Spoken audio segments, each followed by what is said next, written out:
suprasti, kas išvis yra to filmo stuburas, kas iš knygos galėtų įeiti į filmą ir kas negalėtų. Taip jau nutiko, kad šiemet Eglė Vertelytė varžosi pati su savimi. O tai tik įrodo, kad ji ir darbšti, ir talentinga. Drauge su Irena Panevičiūtė Eglė parašė scenarijų filmui Garbutė. Šis procesas buvo tarsi nuotaikinga kelionė po Lietuvos valgyklas. Irena dažnai įsivaizduodavo, kad yra saulė, aš dažnai įsivaizduodavo, kad esu Ona. Ir tada aš nušpritau, sakom, pabandom pasikalbėti, tai esi saulė, aš esu Ona. Pabandom pasikalbėti, tada, išsprendžiam. Gerai, vadinasi, tas Ona gali būti taip. Tai Garbutės rašymas, todėl buvo labai žalis. Taip pat idėja, kaip jie šitam pastate, Lietuvos televizijos pastate, kai mes su Luku Trimoniu, produceriu, čia turėjom ofisą ir apačioje čia būdavo dar tokia valgykla, visai tokio vintažinio sovietinio tipo, ir mes su ją visada eidavom valgyti. Ir tą valgyklą taip pat ateidavo visi televizijos įvairiai, kurie buvo pasipuošę nuo labai gražių suknelių iki zuikučių kostiumų.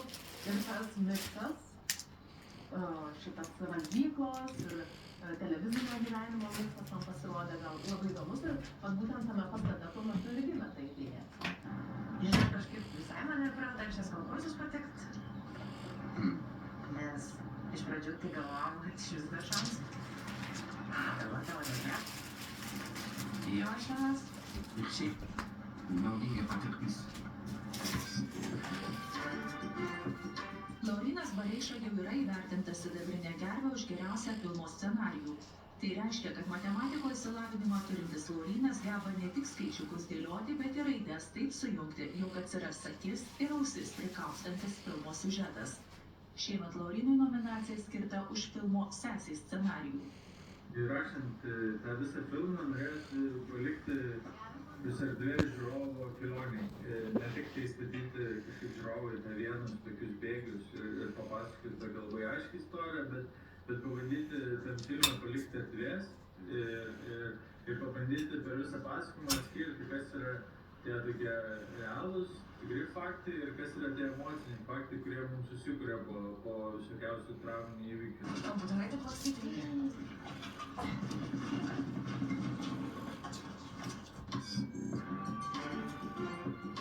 Mistinio trilerio Čachacų intriga ir nenuspėjamus pasakojimo linijos vingius raizgė du scenaristai – Lina Lužytė ir Nerijus Milerius.